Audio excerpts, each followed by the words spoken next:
강원랜드 채용비리 등 혐의 1심 결심 공판에서 최용집 전 강원랜드 사장이 강원도가 지역구인 자유한국당 권성동, 염동열 두 의원 모두에게 직접 부탁을 받았다는 증언을 법정에서 내놨습니다. 바야흐로 배신의 계절이 도래한 듯합니다. 앵커 브리핑입니다.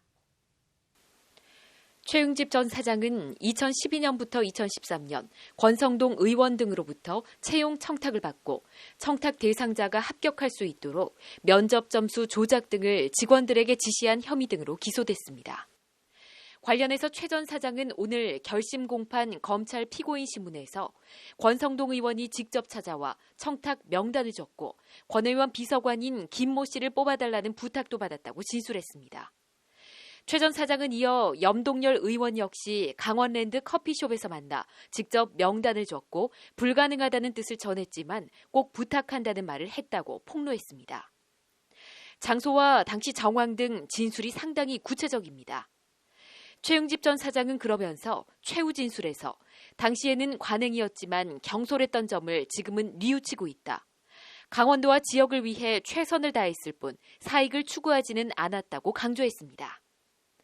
강원랜드 채용비리 사건은 국회 법사위원장이었던 권성동 의원의 수사 외압 논란과 문무일 총장의 외압 연루설, 안미영 검사의 외압 폭로 등이 이어지며 검찰과 정치권을 떠들썩하게 흔들어 놨던 사건입니다.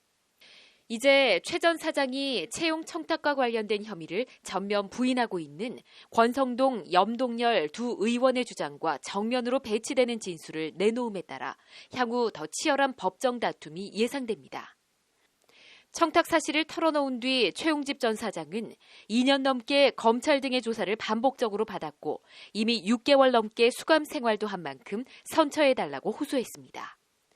검찰은 업무방해 등 혐의로 최 전 사장에 대해 징역 3년을 구형했습니다. 사실관계와 시시비비는 법정에서 가려지겠지만 채용비리에 대해 당시에는 관행이었다.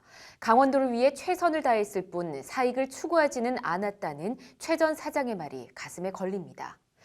개인의 자리 보정과 영화를 위해서든 최 전 사장 말 맞다나 지역을 위해서든 부당해도 힘센 사람 말을 들어줘야 뭐라도 떡고물이 떨어지는 현실.